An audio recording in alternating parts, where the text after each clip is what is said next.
Today's reading is taken from 1 Samuel chapter 17. Now the Philistines gathered their forces for war and assembled at Socoh in Judah. They pitched camp at Ephes Dammim between Socoh and Azekah. Saul and the Israelites assembled and camped in the valley of Elah and drew up their battle line to meet the Philistines. The Philistines occupied one hill and the Israelites another, with the valley between them. A champion named Goliath, who was from Gath, came out of the Philistine camp. His height was 6 cubits and a span. He had a bronze helmet on his head and wore a coat of scale armour of bronze weighing 5,000 shekels. On his legs he wore bronze greaves, and a bronze javelin was slung on his back. His spear shaft was like a weaver's rod, and its iron point weighed 600 shekels. His shield-bearer went ahead of him. Goliath stood and shouted to the ranks of Israel, "Why do you come out and line up for battle? Am I not a Philistine, and are you not the servants of Saul? Choose a man and let him come down to me. If he is able to fight and kill me, we will become your subjects. But if I overcome him and kill him, you will become our subjects and serve us." Then the Philistine said, "This day I defy the armies of Israel. Give me a man and let us fight each other." On hearing the Philistines' words, Saul and all the Israelites were dismayed and terrified. For 40 days the Philistine came forward every morning and evening and took his stand. David reached the camp as the army was going out to its battle positions, shouting the war cry. Israel and the Philistines were drawing up their lines facing each other. David left his things with the keep of supplies, ran to the battle lines, and asked his brothers how they were. As he was talking with them, Goliath, the Philistine champion from Gath, stepped out from his lines and shouted his usual defiance, and David heard it. Whenever the Israelites saw the man, they all fled from him in great fear. David asked the men standing near him, "What will be done for the man who kills this Philistine and removes this disgrace from Israel? Who is this uncircumcised Philistine that he should defy the armies of the living God?" What David said was overheard and reported to Saul, and Saul sent for him.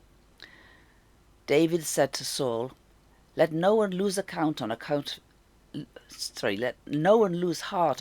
of this Philistine.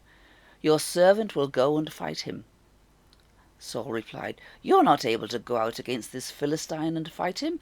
You are only a young man, and he has been a warrior from his youth."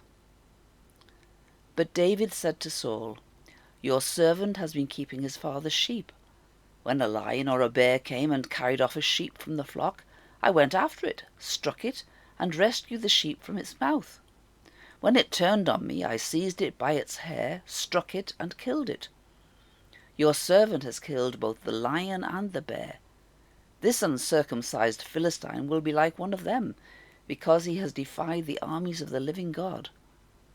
The Lord who rescued me from the paw of the lion and the paw of the bear will rescue me from this hand of this Philistine."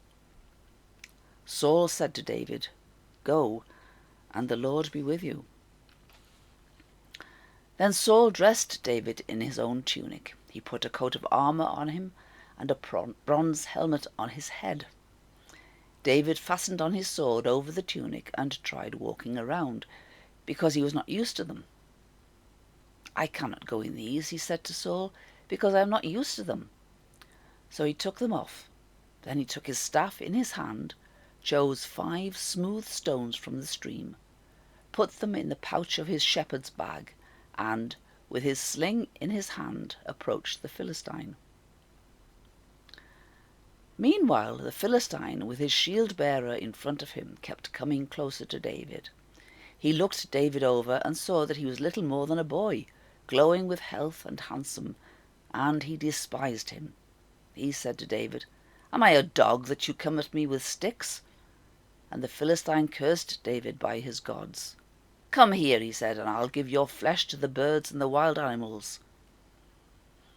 David said to the Philistine, "You come against me with sword and spear and javelin, but I come against you in the name of the Lord Almighty, the God of the armies of Israel, whom you have defied. This day the Lord will deliver you into my hands, and I'll strike you down and cut off your head.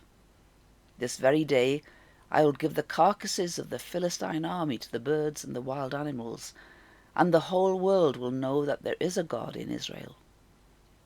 All those gathered here will know that it is not by sword or spear that the Lord saves, for the battle is the Lord's, and he will give all of you into our hands." As the Philistine moved closer to attack him, David ran quickly towards the battle line to meet him. Reaching into his bag and taking out a stone, he slung it and struck the Philistine on the forehead. The stone sank into his forehead, and he fell face down on the ground.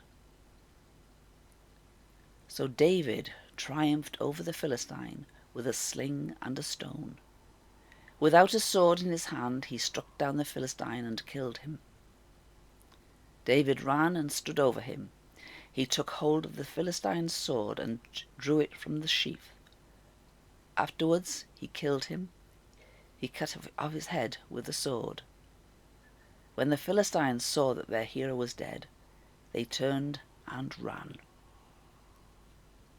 This is the word of the Lord. Thanks be to God.